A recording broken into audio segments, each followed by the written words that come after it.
Alhamdulillah, assalatu wassalamu ala rasulillah wa ala alihi wa sahbihi wa man tabi'ahum bi ihsanin ila yaumiddin. Asyhadu an la ilaha illallah wahdahu la syarikalah wa asyhadu anna muhammadan abduhu wa rasuluh alladzi la nabiyya ba'da.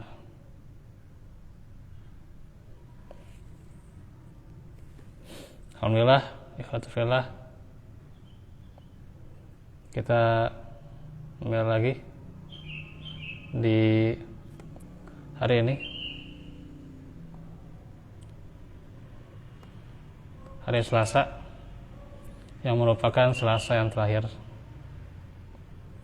di bulan Desember dan juga Selasa yang terakhir di tahun 2022.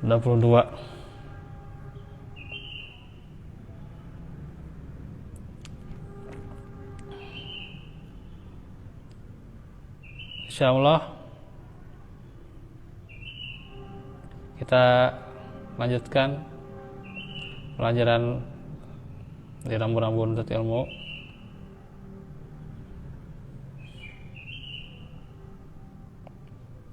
Masih tentang bagaimana mempelajari kitab-kitab akidah.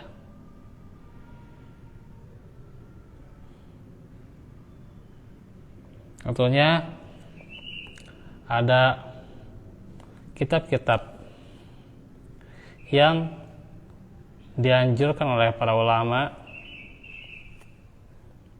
yang syarat akan ilmu yang tentunya berguna bagi kita untuk menunaikan tujuan hidup kita sebagai hamba. Di antara kitab-kitab akidah yang ringkas dan dianjurkan, tentunya yang pertama adalah Al-Usul As-Salasah, ya. 3 prinsip pokok, ya.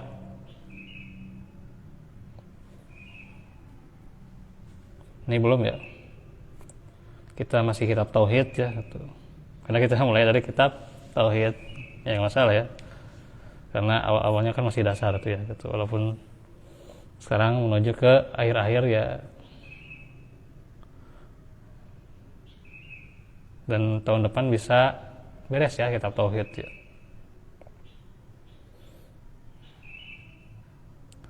Nah, 3 prinsip pokok yang isinya itu tentang mengenal yaitu Allah sebagai Rabb, terus mengenal juga Nabi Muhammad serta Islam, ya.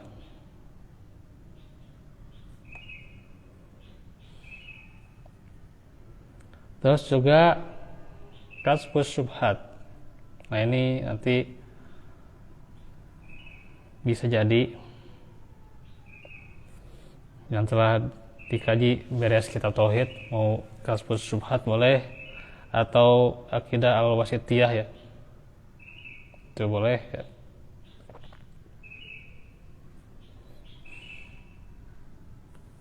Antara 2 itu saja paling, ya, yang saya anjurkan, ya.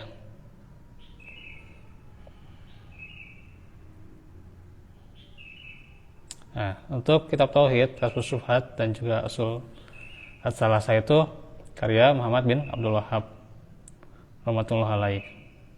Terus juga kitab Al-Aqidah Al-Wasithiyah, Al-Aqidah Hamawiyah, dan juga Tadmuriyah atau Tadmuriyah. Ketiganya itu karya Syekh Al-Islam Ibnu Taimiyah.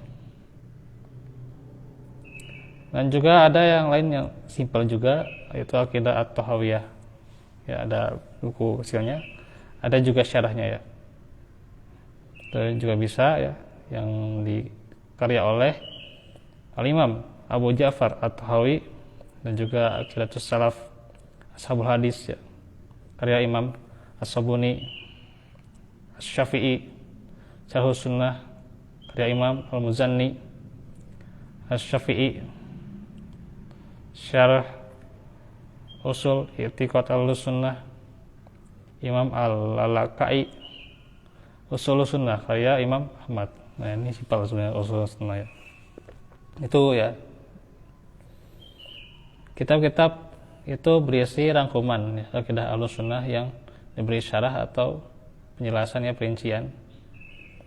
Dan juga ada secara globalnya juga ya.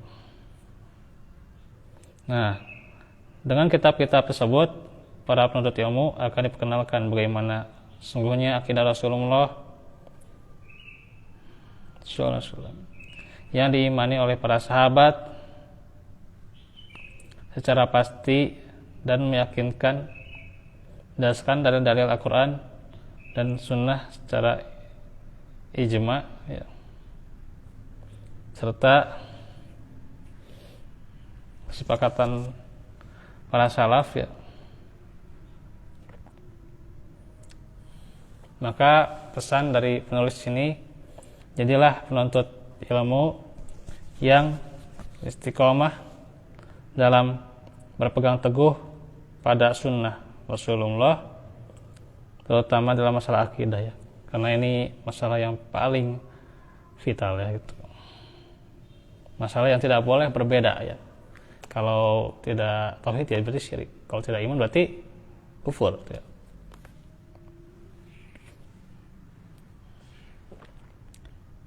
Tinggalkan perdebatan dan jauhi ilmu kalam. Nah ini ya, ilmu filsafat. Nanti kita akan terangkan bagaimana ilmu filsafat itu ya. Karena banyak keyakinan syirik, kufur, bid'ah dalam mentakwil sifat-sifat Allah yang ditelurkan atau ditimbulkan dari ilmu kalam ya. Apalagi di zaman sekarang kan di beberapa sekolah ya, sekolah tinggi atau universitas ya, gimana ngomongnya ya, universitas ya, itu emang diinikan ya ilmu kalam itu ya. Ini sebenarnya kurang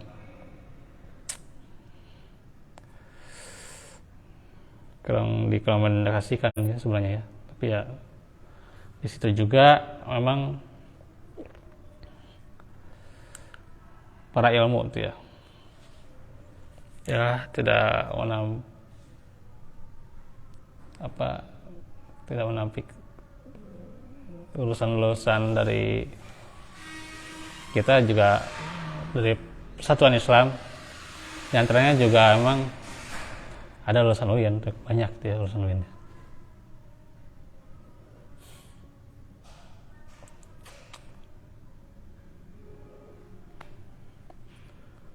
Hanya saya tentunya di sini bagaimana penting sekali kita memilih ya,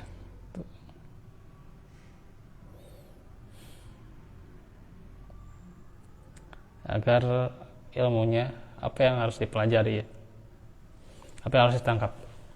Kalau kita imannya kuat ya insya Allah ya. Tapi kalau imannya lemah masih kadang terombang ambing ya gitu. Ini yang pada diperhitungkan ya.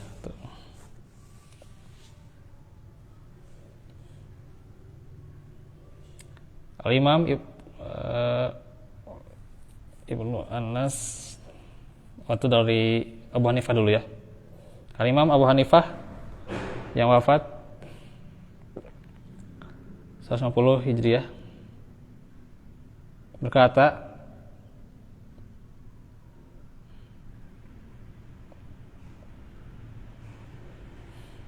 sungguh aku telah menjumpai ahli kalam adalah orang-orang yang keras hatinya, bebal akalnya, dan tidak peduli sekalipun menyelisih dari Al-Quran dan Sunnah. Tuh ya. Dalam syiar Alamin Dubala. Dan juga kata Al-Imam Malik bin Anas rahimahullah bahwa halul kalam itu ya, ahli kalam itu sejelek-jeleknya manusia. Jangan mengucapkan salam kepada mereka dan menjauhi mereka, lebih aku suka itu. Bahkan dikatakan jangan mengucapkan salam kepada mereka. Masya Allah.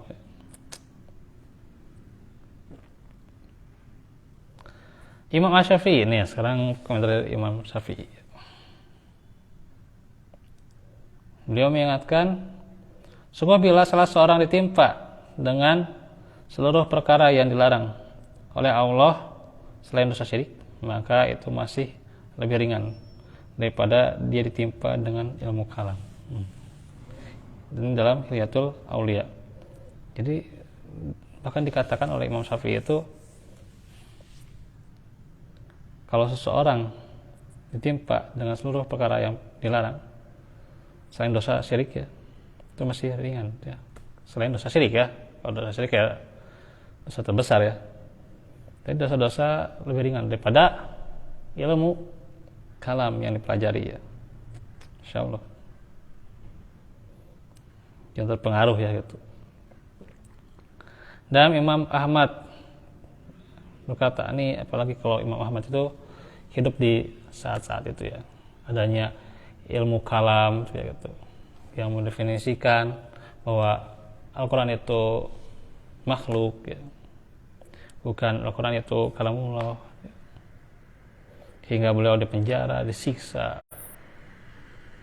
maka beliau mengatakan ahli kalam tidak akan beruntung, utamanya mereka adalah orang-orang sindik ya, dalam talbis iblis ya. Maka para ulama telah mencapai kata sepakat bahwa ahli ilmu kalam tidaklah termasuk ulama rujukan, sebagaimana yang dikatakan oleh Al-Hafidz bin Abdul Bar. Di zaman sekarang memang ini ya ada yang seperti itu dipelajari itu ya. Insyaallah. Ya banyak sekali fitnah-fitnah yang ditimbulkan tuh ya.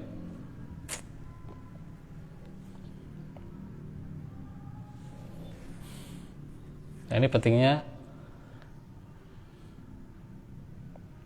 tentu mencari teman ya, mencari teman, mencari guru juga. Sudah lewat pelajarannya ya, harus sesuai dengan sunnah itu.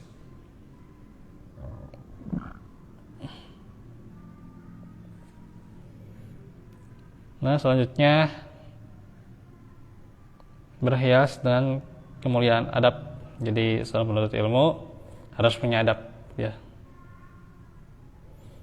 harus punya akhlak mulia, karena adab itu merupakan perhiasan seorang penuntut ilmu ya. Siapa yang menuntut ilmu mempunyai adab, maka akan terlihat hormat, terlihat mulia di kalangan masyarakat ya. Tapi ketika seorang penuntut ilmu tidak punya adab, maka dia akan terlihat hina ya, di pandangan orang lain ya. Aibnya saja tidak mau tersebar. Tapi kalau sudah tersebar, Masya Allah ya. Aib seorang penuntut ilmu, maka penting ya bagi kita ya, selain menjaga akhlak yang terkecil ya, akhlak yang sederhana, adab yang sederhana ya, adab. Nanti juga kita pelajari ya, akhlak, adab nanti kita pelajari.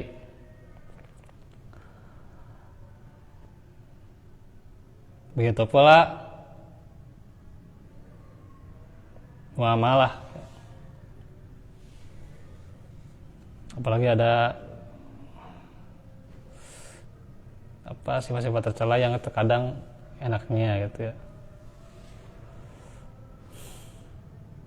Kadang emang ketika sendiri gitu ya, nah itu sifat-sifat itu ya. Tapi kalau sudah ketahuan, oh udah itu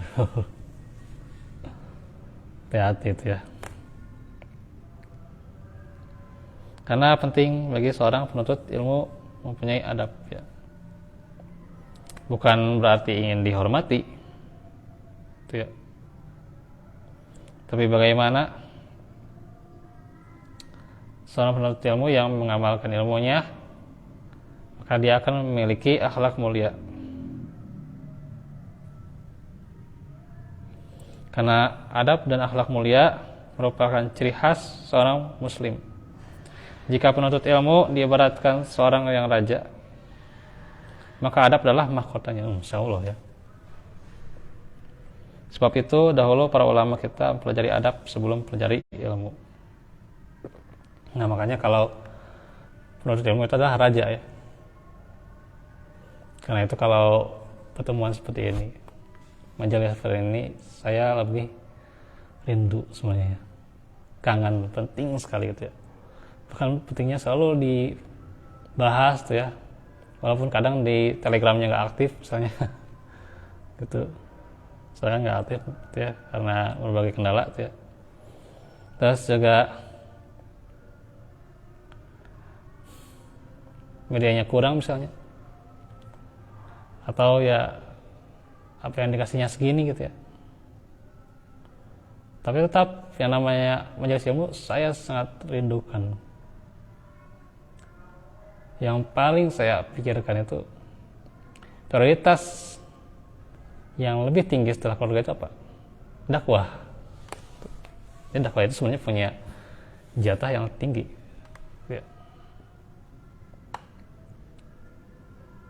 Ya bayangkan saja Nabi Ibrahim saja kan sampai berani ya, menentang ayahnya untuk apa? Menyampaikan ajarannya. Bahkan Nabi Muhammad itu paman pamannya kan Abu Thalib.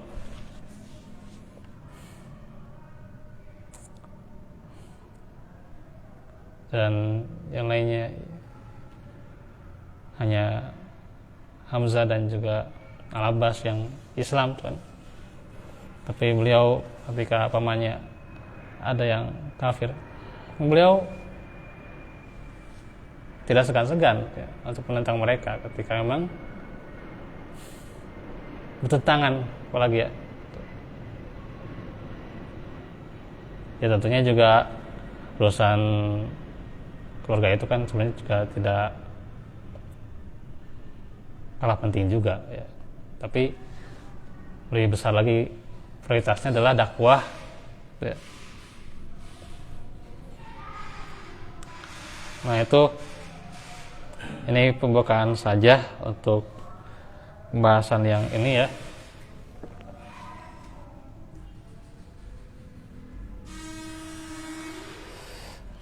Apa yang dimaksud dengan adab ya?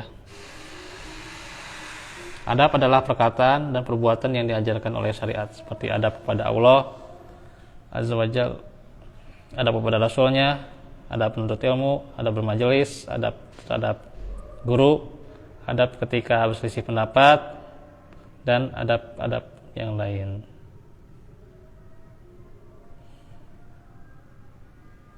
Nanti kita akan terangkan bagaimana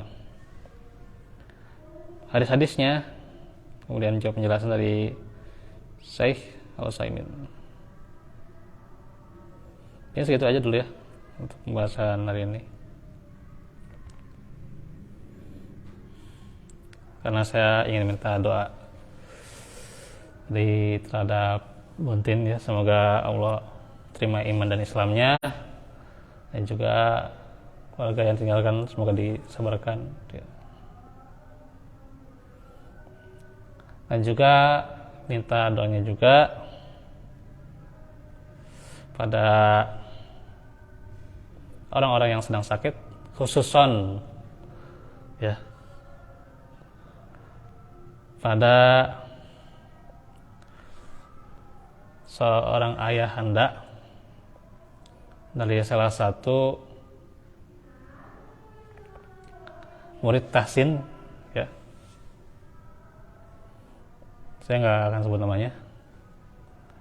Dan saat ini beliau sang ayahanda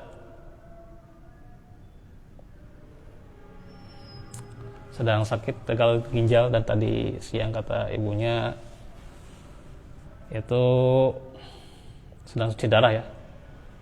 Kita doakan semoga segera Allah berikan kesembuhan ya. Semoga juga bisa beraktivitas lagi ya.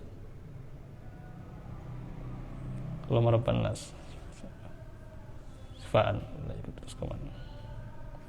Dan juga kabar dari Pak Tasrifin, insya Allah saat ini kan berarti di pekan yang ketiga, masih sakit juga ya. Nah, beliau tak lagi juga karena luka-lukanya sudah mengering ya, herpes gitu ya. Nah, insya Allah akan segera sembuh lagi gitu ya. Mudah-mudahan Allah menyegerakannya dan juga bisa kembali beraktivitas seperti biasa. Nah, itu paling ya untuk doa-doa. Nah, itu saja dahulu yang bisa disampaikan. Insya Allah besok kita lanjutkan lagi seputar bagaimana